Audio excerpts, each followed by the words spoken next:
Welcome everybody to the Indie Pod podcast. I'm your host, Super Joe Pardo, and I have a great guest co-host tonight with me, all the way from just up the Turnpike or the I-295 corridor, very, very, very close. And I'm looking forward to inviting him onto the stream with me here. If you are watching this live, thank you for joining us every Wednesday night. 8 p.m. where I know we started like 8 minutes late, but if you could pop in the chat where you're listening from, it'd be great. Hey, Brent Basham, what's up, Jimmy? How we doing? Good to see you in the chat. Pop in where you're listening from in the Facebook live chat. You can join our Facebook live group by going to facebook.com or sorry, indiepodcon.com/group will get you into the Facebook group so you can get notified when these live streams happen every single Wednesday night at 8 p.m. Eastern. This week's episode is sponsored. We have a generous sponsor. It's brought to you by Podbean. Podbean is an easy and powerful way to start podcasting.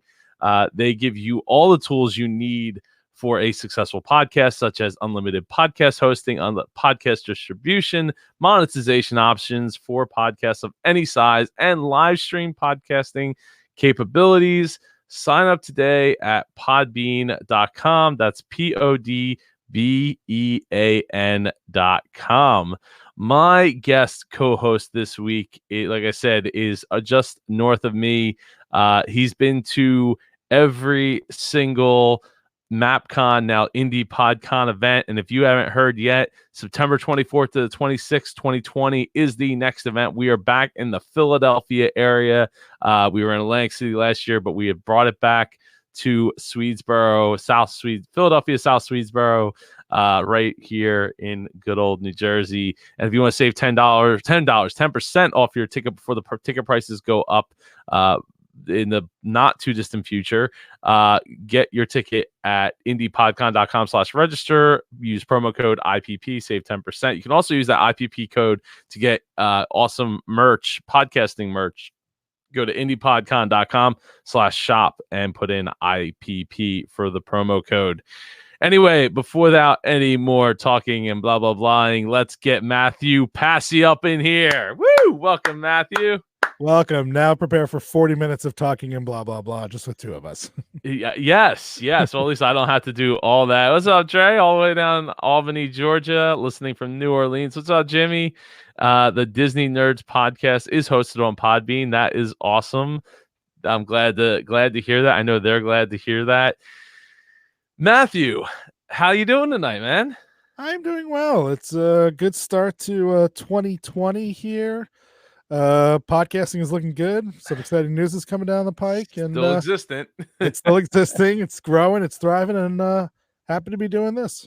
So speaking of podcasting news, I just saw that Spotify is auto inserting podcast ads now.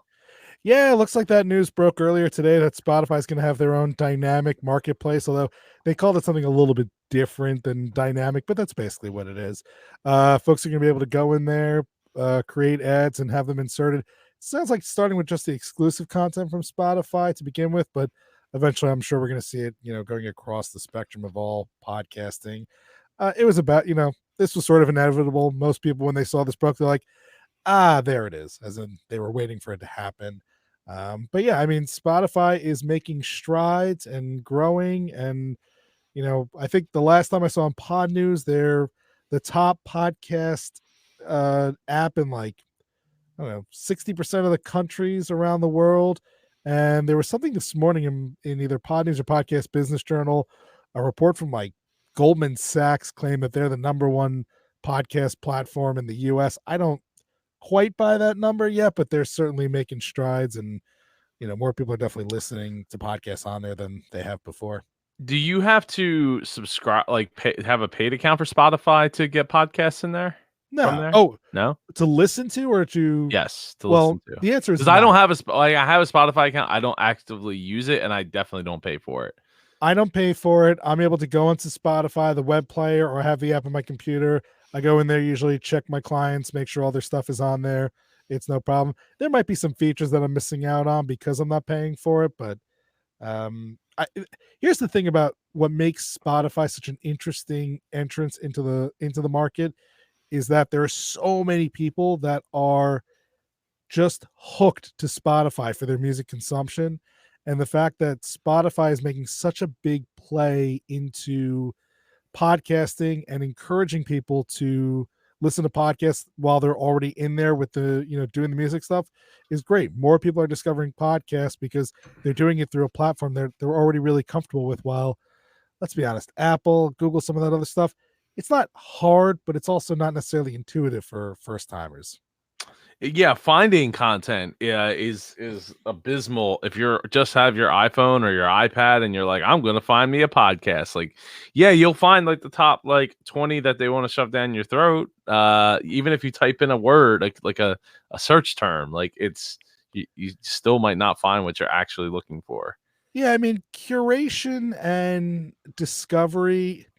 Not that it's tough to find a podcast. I mean, if you type in Super Joe Pardo, I'm sure you'll get Super Joe Pardo. But right, if you're looking for But not everybody's Disney, looking for Super Joe Pardo. Like, let's be right, honest like if there, you're looking right? for So, Disney podcasts, you're more likely to find stuff produced by Disney than a lot of people who are podcasting about Disney, let's say.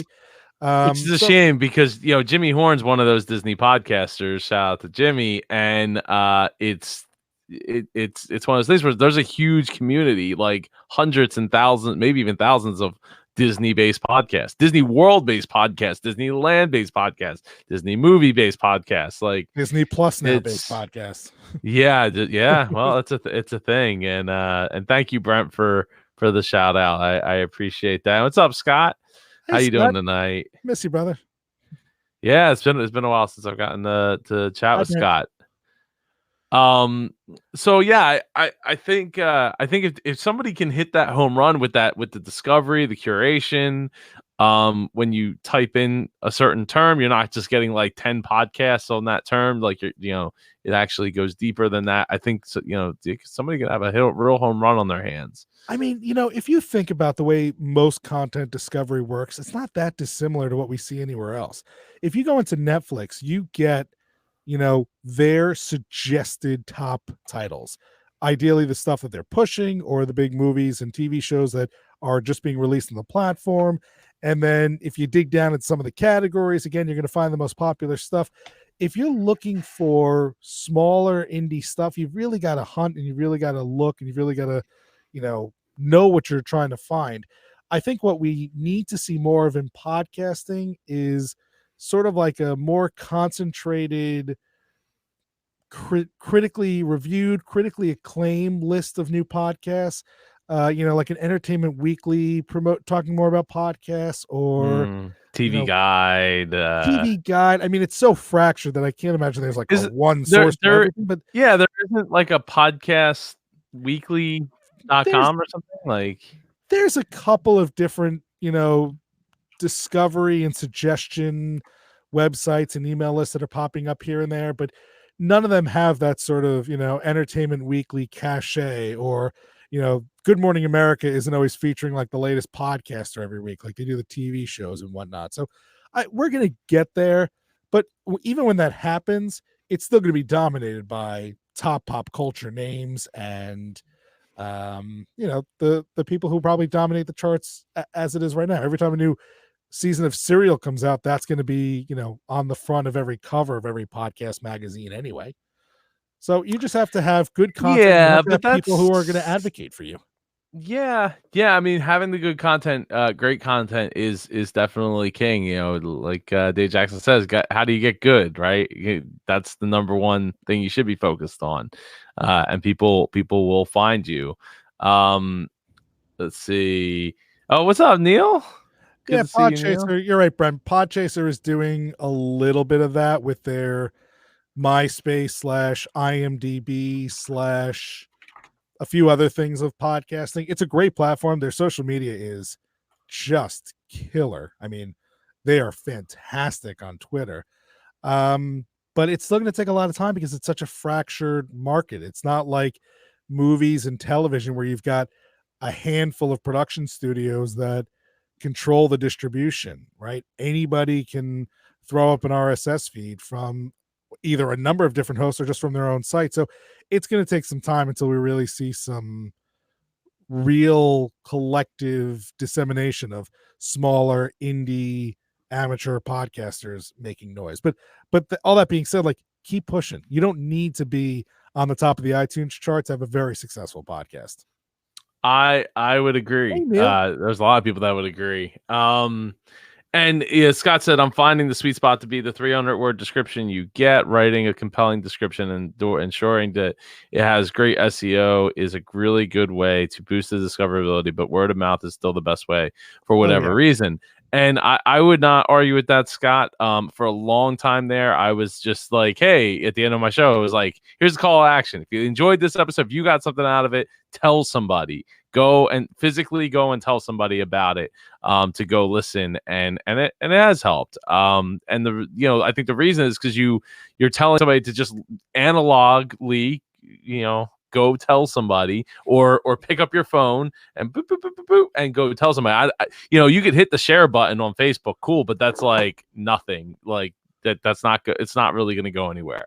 So like, go physically tell somebody. I'd greatly appreciate, just like this show. If you get something out of this show and you love podcasting, you should go and tell somebody to go listen to the IndiePod podcast over at IndiePodcon.com. Invite them into the chat now. Oh, right now. Yeah. Go. Right. Right. Go now. bring them here. Good point, Brent, about the Spotify Prince playlist. Again, we don't really use Spotify, so I'm not a huge user of that and proponent of it, but I'm sure that is helping a lot of podcasters with others, creating playlists for, people to share and check out and that shows. Thank you, Raphael. Yes, we try to make this like pod porn every Wednesday night at 8 p.m. Eastern. Let's see, Brent, sharing show episode isn't super easy yet. It's not, and being able to get other people on board with listening to a show. I mean, look, Matthew, so before I had a podcast, like my friends were telling me all about how I needed to go listen to podcasts back in 2004, 2004. And I was like, yeah, that's cool. I don't really like talk radio, blah, blah, blah. Well, yeah, my computer downloaded to my iPod, and I was like, yeah, I'm good. But then I found WDW Today, and I was like, oh, here's a topic I really care about. Walt Disney World Today. And, I listened to like all the 1,500 episodes or 1,400 episodes or whatever they had. So, over the course of the next decade and change. So, yeah, it's one of those things where it's like once you get addicted to something, you just keep going for it, right? And the same is with like YouTube. It's great content is still the king, right? I think the best advice I saw was like, if you want to grow something, and it doesn't matter, like YouTube versus iTunes versus just the podcast in general, like great content, great thumbnail, and great title. Like if you're doing if you're taking care of those three things, you're going to be able to get a lot further along than if you don't take care of one of those, all three of those three things. I would agree. And I think to the point that folks are making, like Brent is saying about sharing a show, sharing an episode isn't that easy. And what you were saying, 2004, different challenge that we have today. It's a little bit easier. I was like, I don't want to sync my iPod every a week. And the show, like WDW Today, was a 3-day-a-week show. So I'm like, I'm going to have to sync my iPod up like 3 times a week. That's insane. And what was your iPod storage? Like, 256K? Like, did you get an episode? I had the 40 gig one. I think the start was because I had like the 4th gen 40. I think it was 40 gig. Well, but what I was going to say is there are still folks who are not comfortable with the experience of listening to podcasts. Like, yes, can you go on a website and hit play? Sure.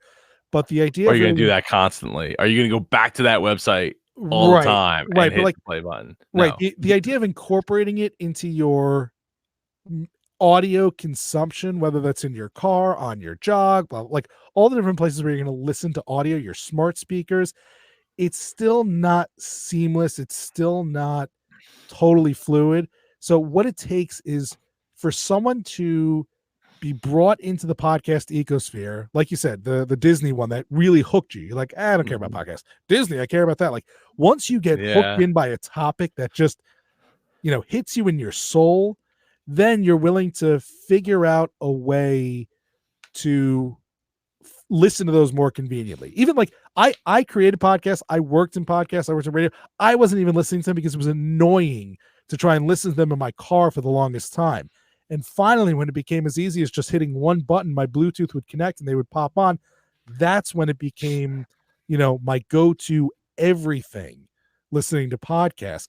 But it took a long time for that to click. And I think until it becomes that much easier for everybody to just hit a single button and be listening to shows, it's going to be tough. Now, once you get them there, there's a trove of just amazing stuff to find, and people become hooked. But we still have that barrier of get people to listen to podcasts easily and comfortably where they want to do their listening. I mean, I still listen to radio. Anybody that's been watching or listening to this show knows I listen. I do. Well, WIP, right? The Philly Sports Talk Radio. Like I want to hear like the calls, right? I want to hear the pulse of the city. My buddy I want to hear what's going on, the breaking news and things like that. You're not going to get that with a podcast. So no, listen to my buddy Eitan Shander. He does a great podcast. They take calls. Isn't he the one that got fired from 97.5? He's been fired from a lot of places, but it's only because he's so good. Tim Bryan. No, I did like Eitan. I liked Eitan. I didn't have a problem with him, but I mostly listen to WIP. And with that said, like, they're talking about podcasts all day long now.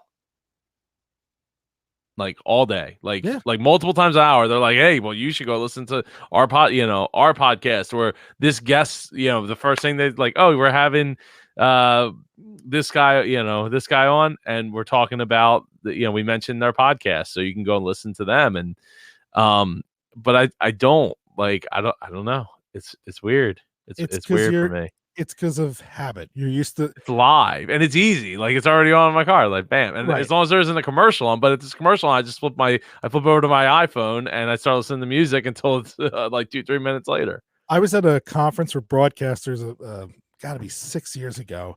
And a guy stood up and said, "Don't worry about podcasts. Listen, the great thing about radio is when you get in your car, you turn on the car, it works. Yeah. It doesn't require anything else. So for a lot of people, when they get in their car, the radio just works. They don't have the patience to do the extra steps it takes to listen to it. So, right. And until like right now, I've got CarPlay, Apple CarPlay. So when I come in, I plug my phone in just out of habit now. And right there on the big screen is my not only is the podcast app there, but Overcast is right there. Boop, boop, playing, done, easy. Unless the kids are in the car, and then I'm listening to Frozen music all the time.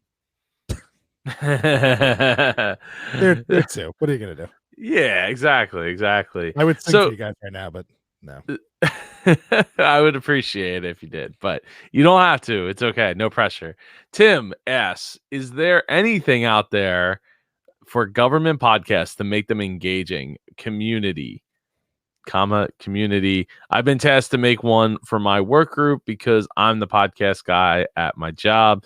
And bonus question, will an RE320 make me sound like Matter? I think he's trying to say Matt. Well, I'm reading it verbatim. This, for the record, this is an RE20, not a 320. This is an old school fancy one I got from my old radio job. It's just like, hey, thanks for firing me. It's a better story than that, but basically, like, here's your parting gift. Tim, you don't need it. You got a great voice. Keep doing what you're doing. I know you've got some 320s on your Christmas list. I'm sure Santa will deliver them soon. The question about, is there anything out there for government podcasts to make them engaging? I don't think that because it's a government podcast, it's any less engaging than any other podcast. You just have to put out good content in an interesting way. Now, can you create content for the government that's interesting? That is probably harder to do, just because, by its very nature, government is bureaucratic and boring and pretty, slow, I guess is how I would think about it. But there's nothing that says that it can't be more engaging. It depends on how you want to deliver it, how you want to communicate with it, and how you want to engage with your target audience for it. right now the podcast itself is sort of one way. I'm going to talk into a microphone, you have to listen. But where the real engagement happens is in Facebook groups, in Slack groups, in email communications, where you're asking folks to send you questions or leave a voicemail. If you have the technology to do call-in shows.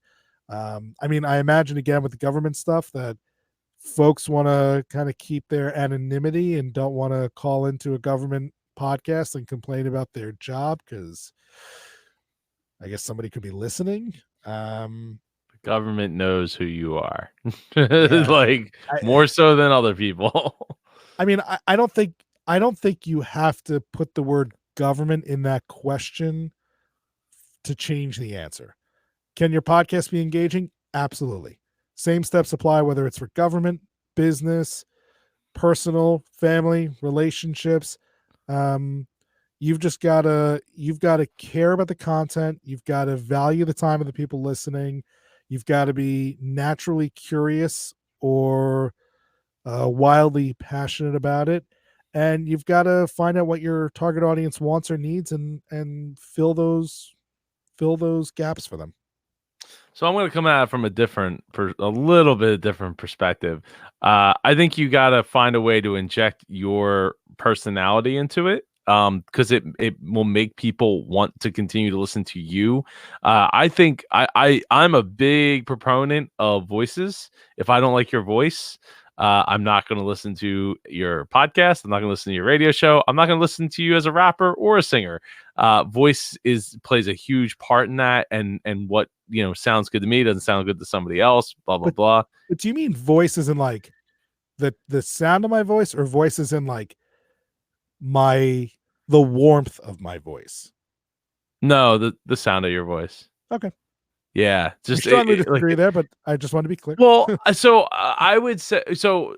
So if your voice doesn't, like, if it sounds like nails on a chalkboard to me, it's gonna be really, like, the content's gonna have to be so good that I'm gonna look past that. I think a good example of that would be Gilbert Gottfried.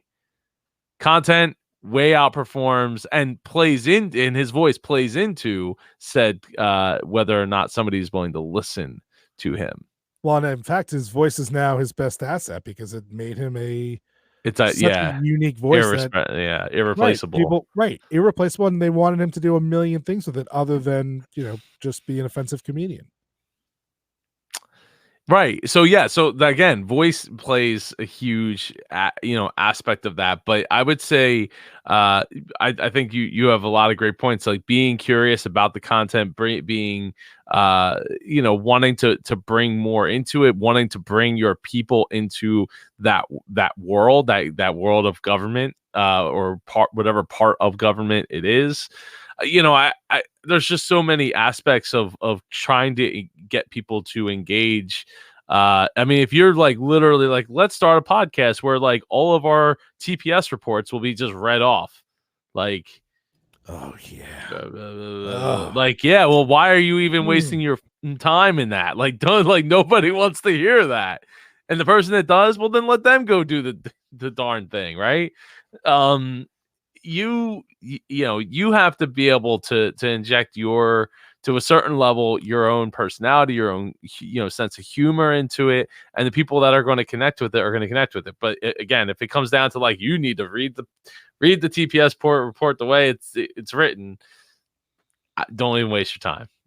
Let Siri read it for you, or let ALX say read it for you. Like you don't need to waste your time. When it comes to being engaged, and maybe not have awkward pauses. Like awkward pauses are sometimes better than an Oh, TPS reports, TPS cover sheets. Yes, you gotta make them have them. Sniper John adds, love Ricky Gervais's old podcast with Carl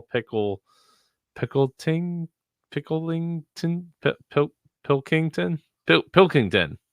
I'm not familiar with I mean obviously Ricky Gervais, but not Carl. So Matthew, like what when people come, so you produce a bunch of shows, right? Like for other people. I mean, that's kind of your your thing, right? That's what I do. That's what you do. And in order to make them like, do people ever ask you what could I do to make it more engaging? Because I have this, because I think we also get this idea of like what we're supposed to sound like and what it's supposed to be like, because I don't know, we just fall into our own traps of like, this is what this is what it should be. We should all sound like NPR and talking into the mic and like blah blah blah blah blah blah, blah, blah, like really close talking, low volume, super warm kind of thing. But we can't, but maybe our personalities are loud. So like, what's like, what can you give an example of somebody you worked with to get them to be more engaging in the conversation? No, what I can do is give you an example of what I won't do. Is that most of my Tell them to clients, fake it. no, that Oh, okay. just the opposite. Most of my clients that come to me, I like, if you come to me and you say, I really want to start a podcast, but I don't know what the podcast about, stop. Like right there, stop. You don't have to have a podcast. You don't need a podcast. You are not entitled to a podcast. It is not a requirement for citizenship or anything else like that. You should want a podcast because there is something that you are dying to say, that is, you are bursting from the insides with overwhelming joy and enthusiasm to get this message out there, and this is the right platform for you. So mostly what I run into are I typically don't have to coach my clients on how to be more engaging, because they are coming to me with something that they are so passionate about. They are the expert. They are curious. They are eager to share what they're doing, that I don't really have to coach them on how to be more engaging. Now, to your point, I'm also not going to coach them on how to talk like Terry Gross, and I'm not going to teach them how to talk like Joe Rogan. I'm not going to tell them you got to be like John Lee Dumas. If you want this to work, you have to be authentic. If you are putting on an act, I mean, unless you're doing like, fiction podcasting or you're doing a character, but the point is, if you want people to engage with you, you have to be you, and you have to accept the community that is going to want to engage with you. If you go on there and try to be Terry Gross, no one's going to listen, because there's already a Terry Gross, right? Like, we don't need another one. We don't need another blah, blah, blah podcaster. But how am I going to be famous otherwise, Matthew? You're going to be, well, if you're doing this because you want to be famous, then you're in it for the wrong reason. The reason to do it is, look, podcasting in and of itself is not a fame maker. Most of these people who are getting famous off podcasting would probably be famous if they did YouTube or if they wrote a blog or anything else. The reason that it works is because they are passionate, they are authentic, they are working their tails off, and they are finding a community that is real, that is true to them. If you're going to put out content and you're dying to get into X community, but your content attracts Y, and you keep focusing on X and you keep focusing on X, and you're wondering, why am I not growing my show? It's because you're ignoring what your true community is and the people who want your content. So don't try to wiggle yourself into a place that you don't belong.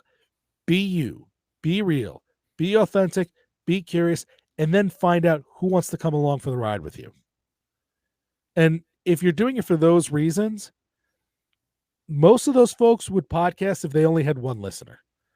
And they're happy that they have more, but they are so passionate, it's not about the audience. If for you it's about the audience size, you're probably not going to ever get that audience size you're looking for, or it's never going to be enough. I got my first 1,000 downloads. I got my first 10,000 downloads. I got 100,000 downloads.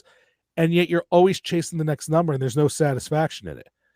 But if you're doing, like, one of my clients did this because there were people in the industry he wanted to talk to.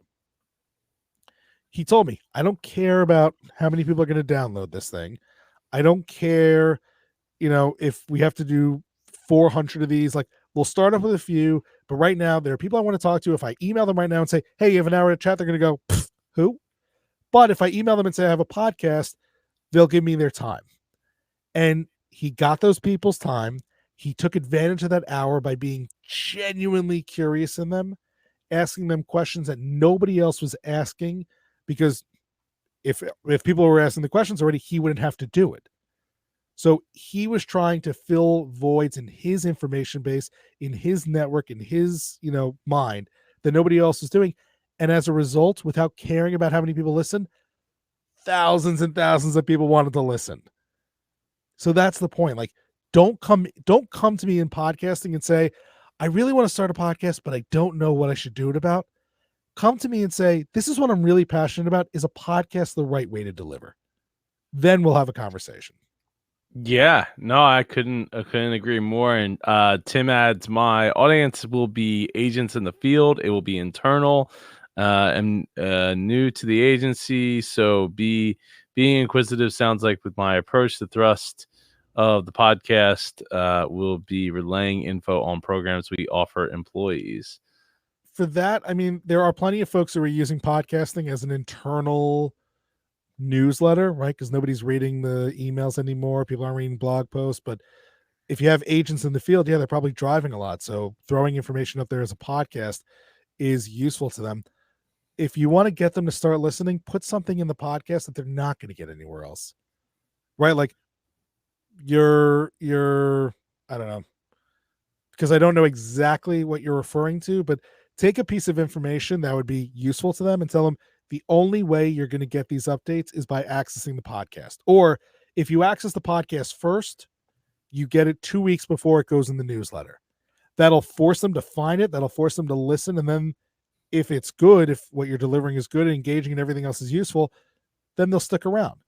But because you're doing something that's more of a, I guess I'll call it a chore than a passion thing, then you've got to force them into, you have to force a reason for them to engage with you and listen. Hold it hostage.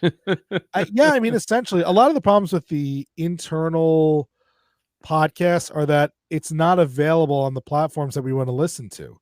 Right. So, right. Like, yeah, you got to go out of your way for it. Right. Company wants to put out a podcast. Podcasting in the first place. Right. Like, company wants to put out a podcast, but they don't want to make it available as an RSS feed for me to access through iTunes. I've got to use it on the company internal intranet site, which I can't access on my phone. Well, what's the point? Right. I'm already sitting at my computer, not reading your newsletter. I'm going to sit on my computer and not listen to your podcast. So I think that is often an issue, but try and think about creating incentives for them to have to listen those first few times, and then they'll hopefully become regular listeners if how you're delivering the content is effective. Yes, people have to be themselves, Raphael. Yes, Raphael. At the end of the day, people have to be themselves. Everyone's style is different, and they should express themselves authentically, whether they are loudmouths or deliberate. Couldn't agree more. That's what people are going to connect with, right? Is who you are. Not everyone's going to like it, and that's okay. Doesn't need to be. You're never going to have 6 billion subscribers to your podcast. Stop trying to get them.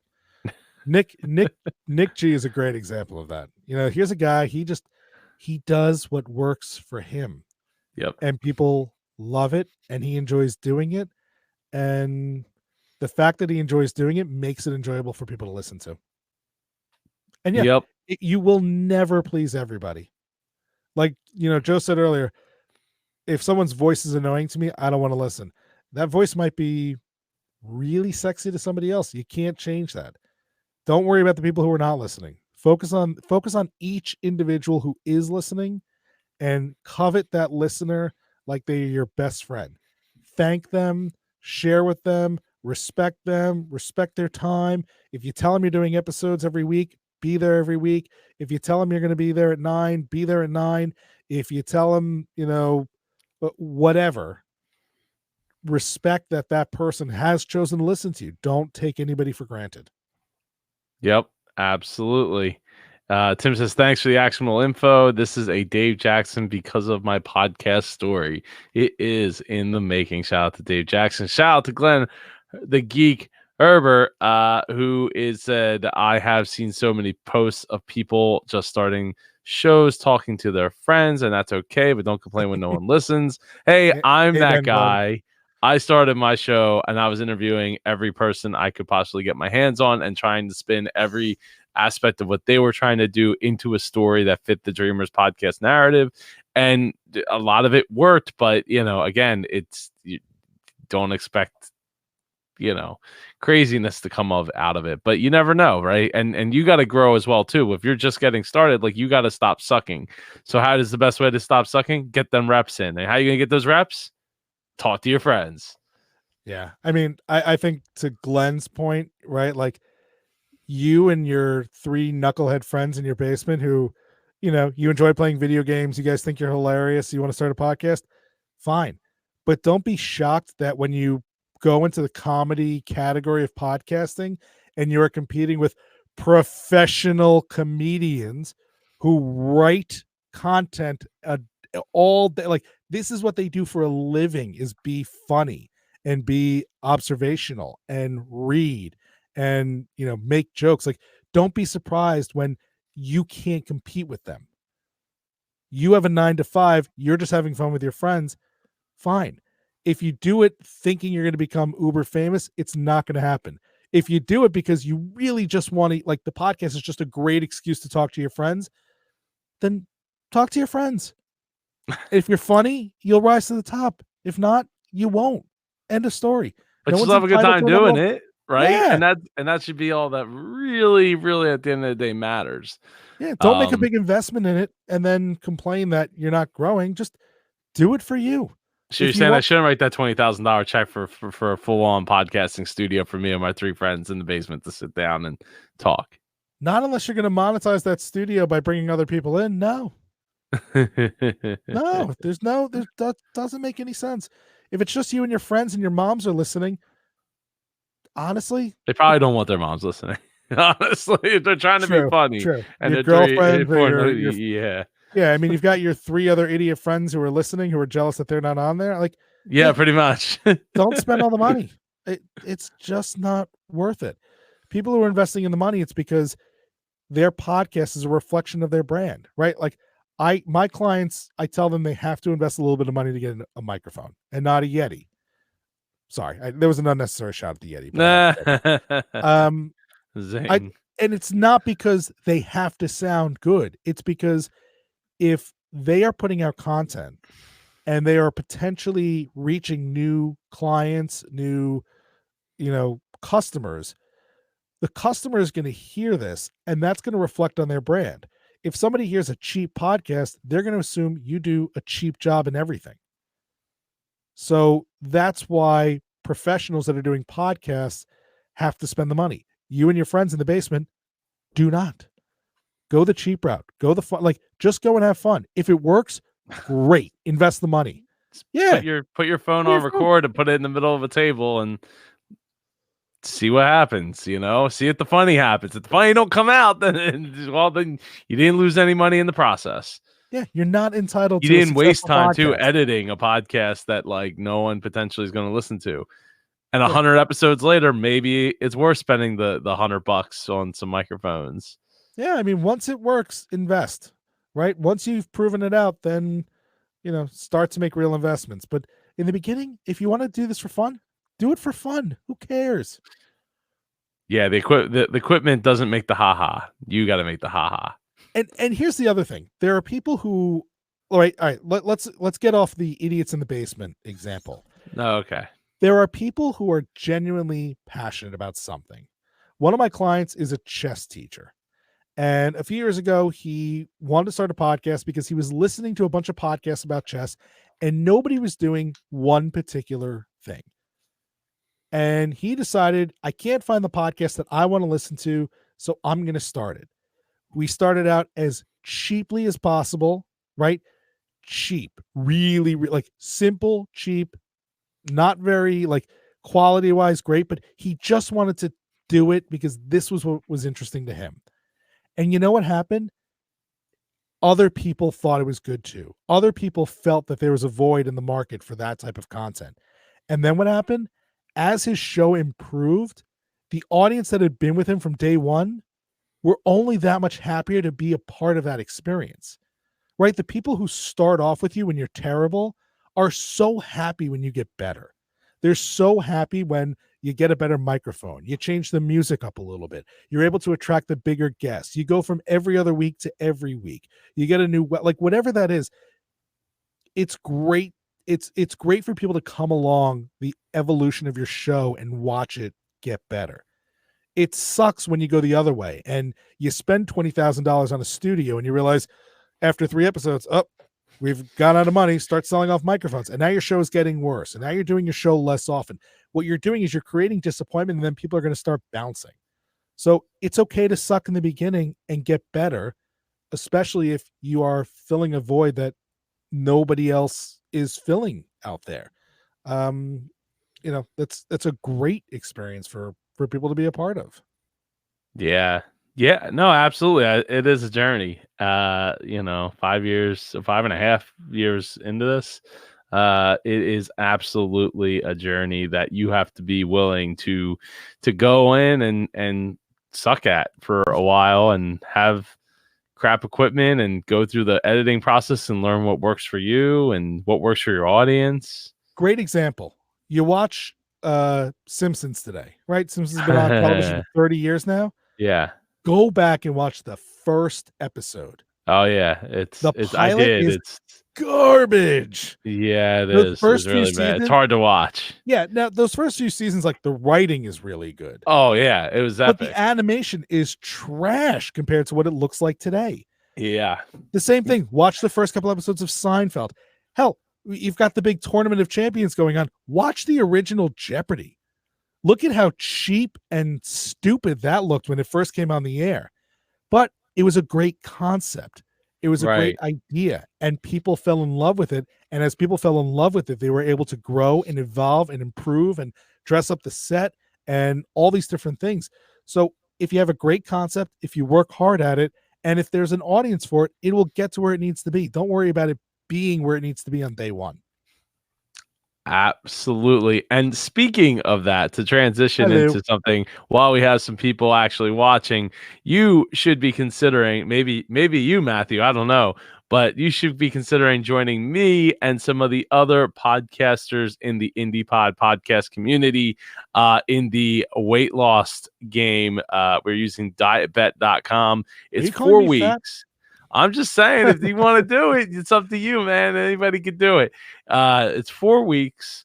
You have to lose 4% of your body weight, and you will win money. Clay Groves won our last diet bet and won like $60 or something like that.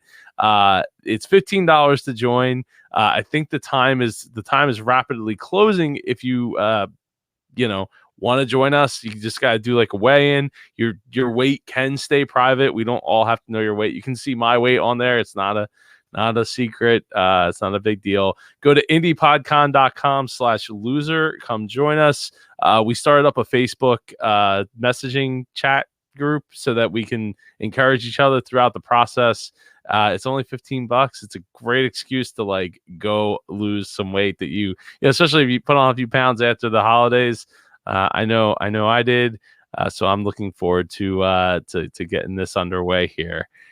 By the way, yeah. First of all, first time like really live streaming on StreamYard, great platform. Yes. But I didn't realize that there's a private chat tab and a live comment tab. Like I've been seeing the comments pop up on the bottom. And I'm like, oh, where are those coming from? So all of a sudden I clicked over while you're talking about that and I found the comments. Apologies for anybody who I ignored and didn't respond to. But also hashtag go from rags to niches from Lou. Amazing. Yes. I love that. Go from rags to niches. That's awesome. I do love that as well. So if you, we're going to wrap up here in a little bit, but if you have any more podcasting questions, specifically hard podcasting questions that you're looking to get answers to, drop them in the Facebook chat below. In the meantime, so we, Matthew, we have a icon coming up soon here soon is a relative term, in September. that we're bringing it back to the hotel that I don't want to say it all started from, because it really started in Westville, New Jersey, in a school gymnasium. But I mean, yeah, you want to talk about, rags to niches, the starting of that conference to where it got to last year and where it's going to go. That's a great example, right? yeah, You were yeah, passionate, you did absolutely. it. You made it happen. Yep, and we're continuing to make it happen. And there's just so many, so many opportunities for people to be able to have other podcasters on their show, learn from other podcasters. We're gunning for between 300 to 400 podcasters this year, with lots of speakers on board, lots of new new competition workshops that we're developing for the event, and more sponsors than ever before. So I'm excited. I'm really excited for where we're going to be able to go here in 2020. Yeah, I think it's going to be a great show. I think getting away from the glitz and the glamour and getting back to the focus of this podcast, of this conference, is going to be fantastic. I mean, I loved this past year's conference, don't get me wrong, but I think that we lost a little bit with having to go Yeah. all the way out to Atlantic City. I mean, it felt like a 3-mile trip to get from my room to the conference every day. It was literally like probably about a mile and a half worth of walking. I must have missed 3 speakers in that time just trying to get there on the first day. And hopefully I'll have something new and interesting to talk about at this year's show that I think will be exciting for people, that open up some new opportunities in the podcasting space, things that'll help anybody with a passion. I hope so. I hope so. I'm looking forward to that. If you haven't heard, the speaker submissions are now open. I don't have a running banner for that. I should have typed that in. You can go to indiepodcon.com/apply. We're looking for all kinds of talks. This year, it's going to be a little bit different, as we have whittled down the amount of number of speakers that we are able to accept this year, rather than in past years where everybody, I took in as many as I possibly could to give the platform to as many people as I possibly could.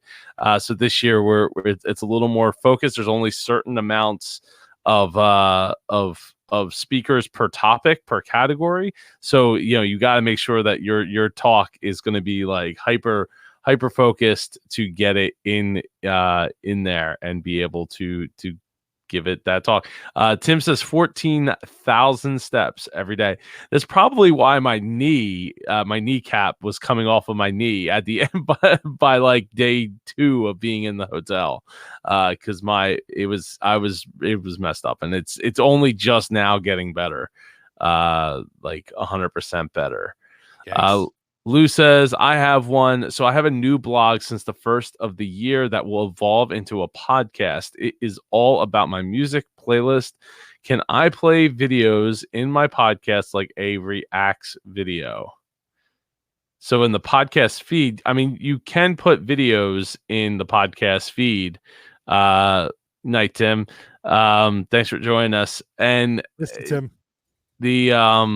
Yeah, you can put videos in your podcast feed, but I don't know that anybody really does. Is anybody other than Apple even support that? Video podcasts? Yeah, I don't think so. It's still pretty rare. Yeah, I think Apple might be the only one, and last time I've even seen a video podcast was like probably in like 09, 10, something like that, 11. It's been a long time since I remember seeing one. Man, I might be mistaken, but it's maybe in 14, but yeah, it's not something I would suggest. He says, but no music. I mean, the problem with music is it's licensed music, so that's a problem. Am I right, Matt? Yeah, I mean, I'm always skeptical of people wanting to play music in any podcast. Oh, Even it'll be a regular podcast, but reviewing music. if you're reviewing music, but so the reaction videos, though, I assume would have the music in the background, which is then what makes the whole thing not kosher. And if I'm not mistaken, Dave Jackson put something out today that said Spotify is like officially cracking down on anybody who puts music in their podcast. Like, sounds like a one strike you're out kind of a thing. Wow. Which is funny because like they have the ad support, like they should be like YouTube, where it's like, yeah, we don't want that, but now the ad revenue can just go to that person, to the music, because using 1 second of music to tell a story is, oh hey, look, we just got Mathew Passy. He just everybody, he just sent in his speaker submission his form. speaker submission form. How about that? How about that? Can't wait to read it. Using 1 second of music on your YouTube video equates to that artist getting all of the revenue from your video. Seems a bit excessive if you ask me, but I don't know. It's just such a complicated field, the music licensing world, and because this is downloadable content and not just streaming. Although I guess in Spotify technically it is streaming, but the music labels look, the relationship between labels and the platforms is such a complicated one. I would say avoid it at all costs, and don't get in the middle of that. Yeah, I wouldn't. Those guys have billions of dollars and teams of lawyers. You do not. And hot chocolate filled hot tubs like Metallica. Yeah, and if you're at the point where you're arguing fair use, you've already spent too much time on lawyers, and you've probably spent too much time on legal documents. So yeah, it's just avoid it. It's just not worth it. Talk about it, praise it, but I wouldn't play the music. Yeah, I just wouldn't at this point. Yeah, I wouldn't either. I mean, people could just the funny thing is you can't play the music, but you can just type it into Google and it'll take you right to like YouTube, where it's not licensed at all. And but even YouTube has officially licensed versions of it. They do like the UMG versions. And they crack down on people who upload stuff without it. But so also so you can say that, but I'm gonna do an experiment. But YouTube is not downloadable by function. Is it possible to download off YouTube? Yes. But the idea of YouTube is to stream, and broadcast is very different than download. You are physically downloading a copy of the song if you include it in the podcast, and that's what changes the entire equation. Okay. That's what changes the equation, even though there's tons of YouTube downloaders out there. But again, YouTube is not a download platform, right? Like, it's not YouTube's fault that people have hacked it and found a way to download it. Their platform is about streaming. Same thing, like radio stations in the past. Yeah, I could record music off the radio. That's technically illegal, but it's not the radio station's fault that people would record their content on tape. The license that they sign with the music labels is about we're playing it on the air. That's, and so YouTube is giving the license to, so reviewing lyrics and songs, I'm embedding the video from YouTube in my blog. That's a great idea. Yeah, that's what I did. Yeah. So now when I stopped deciding to put the music in my show, because early on I would ask my guests like, hey, what's a song that you really love? Like, and then I would take like 5 seconds of that song and play it in front of the episode. And I did that for maybe like the first 30 episodes or so, until a friend of mine who knows a lot better than I guess I was willing to admit at the time was like, yeah, you really shouldn't do that. And here's why. When we buy content creators, like their YouTube channels, we end up having to spend countless hours stripping all the audio from their videos because they used copyrighted music that we don't have the permission for. He's like, so yeah, does it matter right this second? No, but if you keep doing it and you get big at it, then it's going to matter, and it's going to be a big headache later on. Also, I don't remember the name of it exactly, but there's a site out there that pays like the best royalties to the artists. And if your whole thing is wanting to support the artists and give them their due, then use an embed from a site that benefits the artist most, because they're the ones who are suffering from this. They're the ones who lose out if you play their music and get people into it, as opposed to them. Like if they play it on YouTube, they get some credit. Now it's probably like 0.00001 cent. Same with Spotify, but at least The record label ain't getting 0.0001%. No. That's for sure. No, but the point is, like, you want the artists themselves to know that more people are interested in their music and interested as a result of what you're doing. So anything you can do that helps them at the end of the day, especially given what the focus seems to be of this, would be great and would be of value to them. And if I can, I will find, there was a thread about this the other day in some other group that I'm in, about music royalties. But yeah, I would just find a way to benefit the artist the best that you can. Yeah, no, I agree, and like, to finish what I was gonna say, this is exactly what I did for like the first 100 episodes. Was I would still ask them what, or maybe even 200 episodes, I ask them what song they really love, and then I would go and find that song, and then what I would do is I would embed, back when I had the ability to do it, an Amazon buy link, like to buy the song on Amazon. By the way, Which, Lou, I love the name of this. Tunes Less Traveled. yeah, that's great. I'm Really going to go ahead and like your page right now. So yeah, so like that's exactly what I would what I did, and this is great. Awesome. Great work, Lou. Keep it up. Well, Matthew, we are getting honing in on the 1 hour mark here, and is there anything you'd like to add before we I go into the whole wrap up here? No, I mean, come to Indie PodCon in September. You know, I don't want to look, I can be a little harsh on people who are just like, I want to start a podcast. I don't know why, but the truth is, if you are passionate about something, if you are bursting at the seams, trying to share something, content, passion, jokes, stories, there are people you want to interview, you just have this like curiosity that just can't be funneled anywhere else, and a podcast is the right place for you, then do it. I want to encourage you to do it. I want to help you do it. I want to give you everything that will make you successful at it. But, do it as if only one person is listening. And that's probably going to be your best chance of success versus going in there thinking, I need to have 1 million listeners. If you need 1 million listeners, you're going to start doing some really stupid, desperate things to get them. And you're going to give up your integrity, and you're not going to make a quality product. So that's all I would say. If you want help, if you want more, you can find me. But also, if you just, want to reach out and chat, I'm here for you.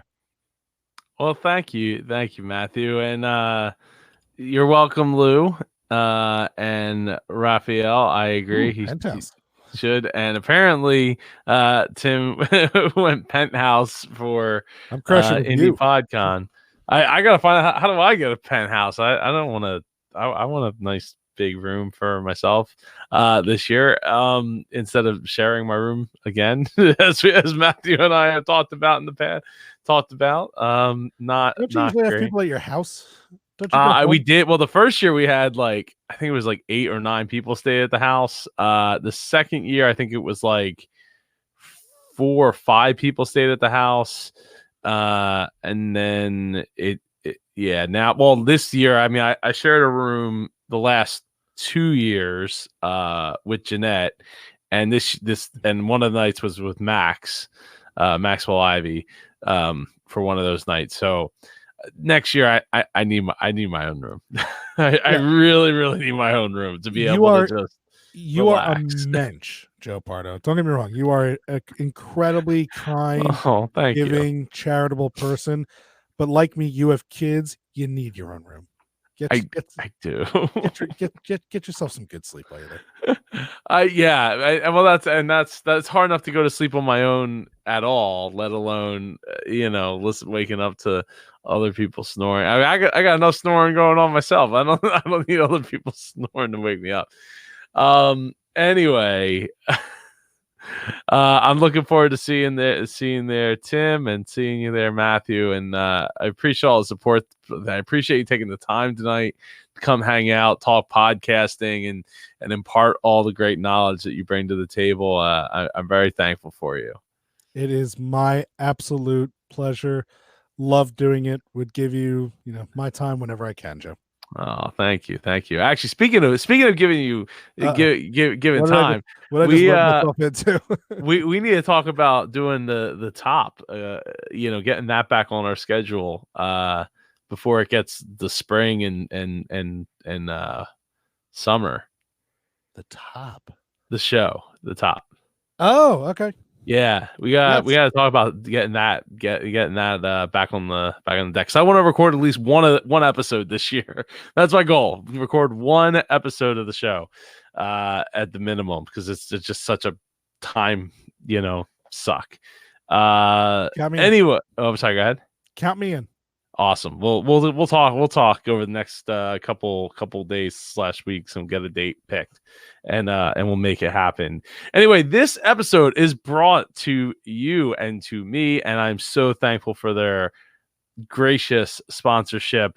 It's brought to you by Podbean Live. Podbean's live stream is a unique platform for turning your podcast production into a live show, and is open to any podcaster on any hosting site. Easily invite multiple co-hosts and guests to join the live stream, earn money from live stream show ticket sales, and get listener rewards, as well as engage your audience in new and exciting ways. If you're ready to get started, sign up today at podbean.com/live. That's podbean.com/live. Which it is ironic that we're using StreamYard to stream this. But I actually kind of forgot that I'm supposed to be co-streaming this on the Podbean's platform as well. So sorry about that, Podbean, but I got to figure out a better way of doing it than I did last time, last like couple weeks ago, because it did not work out well for me. And I need another way of doing it. And I don't. Yeah. Anyway, that's another topic for another time. Everybody, I hope you all have a great week. We will be back next Wednesday with another co-guest host. Brandon Hull will be here. So I'm looking forward to that. Ooh, I love Brandon. Yeah? Good people. Yeah. Absolutely. Good people. Absolutely. I'm excited to have Brandon Hull on as well, who is the owner and HelloCast, the owner and founder of HelloCast. I knew that. I wasn't searching it up. Anyway, but real quick though, Matthew, did you have a good New Year?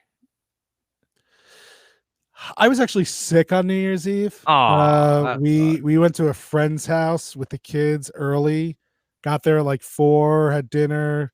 We were home by 7.